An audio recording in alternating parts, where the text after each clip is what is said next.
Добро вечер, вечерни вести на Канал 5. Македонија повторно се пласира на светското првенство во ракомет. Нашата репрезентација вечерва беше подобра во двумечот со Словачка. Нашите ракометари издвојуваа победа со резултат 38-23. Салата Борис Трајковски беше преполна со жолто-црвени знамиња. Нашиот тим ги оправда очекувањата на нашите навивачи. Победата заврши со славеничка еуфорија.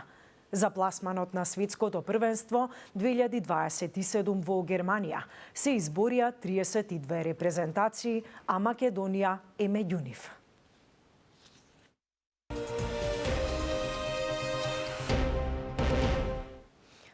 Менаџирањето со енергетската криза се покажа успешно, изјави денеска премиерот Мицкоски, кој вели дека нафтените деривати и во следниот период остануваат најевтини во регионот.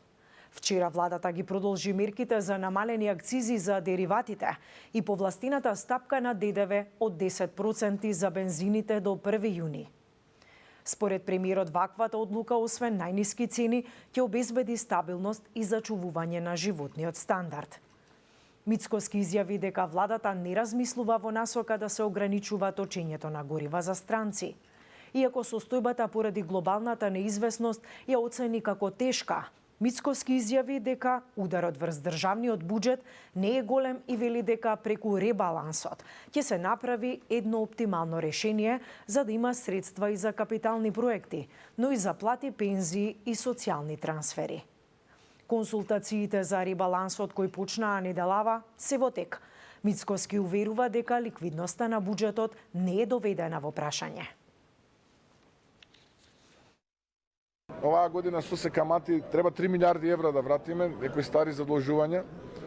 Така што генерално состојбата се разбира дека е тешка, но сега ние нема да очајуваме. Прво ја ограбија државава, ја оставија ограбена со празна каса, уништена, девастирана и сега после 2 години од кога конечно ја консолидиравме, почнавме озбилно да ги враќаме долговите кои што тие ги ограбија, па го пренесоа капиталот надвор од Македонија. Сега нова теза од минатата година слушам, ке сме банкротирале 25-та, помина 25-та, сега ке сме банкротирале 26-та. Едно е точно, дека ја ограбија државата и оставија со празна каса и со долгови.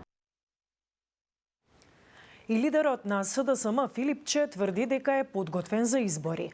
Кога и да се случат, вели, тој ќе биде идниот премиер. Филипче најавува фронт за вистина и правда, како дел од изборната програма за законот за нулта толеранција за корупција, објасни Филипче. Предвидува и проширување на соработката со Европското јавно обвинителство, формирање независна национална антикорупцијска дирекција по романски модел, целосна дигитализација на тендерите и јавните услуги, силна заштита за свиркачите и регистар на црни листи. Опозицијскиот лидер обвини дека власта катастрофално ја води државата и дека предстои финансиски крах. Пред изборите ќе ги објавиме и сите детали за програмата, а денеска ќе се осврнам на клучниот столб на кој оваа програма се темели, а тоа е закон за нулта толеранција на корупција и целосна дигитална транспарентност. И тоа е првиот закон кој што ја како премиер на новата влада после изборите ќе го потпишам во интерес на сите граѓани и во интерес на еднината на земјата. Ова ќе го направиме веднаш после следните парламентарни избори. А граѓаните се освестија, знаат дека се излажени и дека воопшто ништо оваа власт не прави за нивно добро. Во рамки на официјалната посета на Република Словенија, председателката Гордана Силјановска-Давкова се обрати пред членовите на Македонско-словеничкиот бизнис клуб во Љубљана. Обновувањето на Македонско-словеничкиот бизнис клуб е важен чекор кон продлабочување на економската соработка и поврзување на бизнис заедниците на двете држави, изјавила председателката. Според неа постои потенцијал за зголемување на трговската размена, со оглед на веќе остварените резултати и стекнатата доверба во градење на заедничката деловна култура. Во 2025 година вкупната трговска размена изнесуваше 279,6 милиони евра, од кои увоз 160,7 милиони и извоз 118,9 милиони евра. Но верувам дека можеме подобро. Затоа треба да поставиме смела заедничка цел да достигнеме 500 милиони евра во трговска размена, порачала председателката во обраќањето.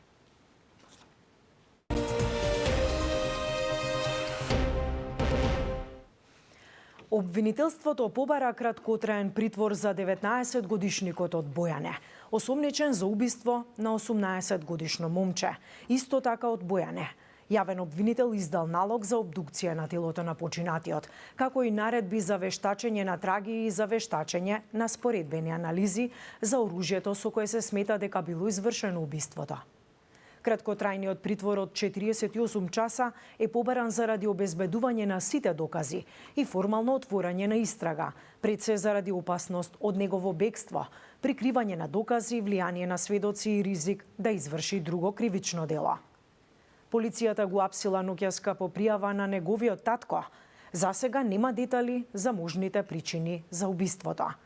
Според пријавата, убиството се случило на 15 мај во шума во околината на Сарај, каде 18-годишното лице било застрелано со пиштол.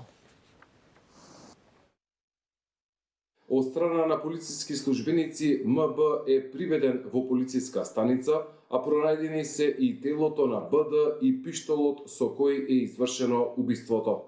По документирање на случајот против МБ ќе биде поднесена соодветна кривична пријава. Благодарам за вниманието со кое не следевте. Ви посакувам пријатна вечер со програмата на Канал 5.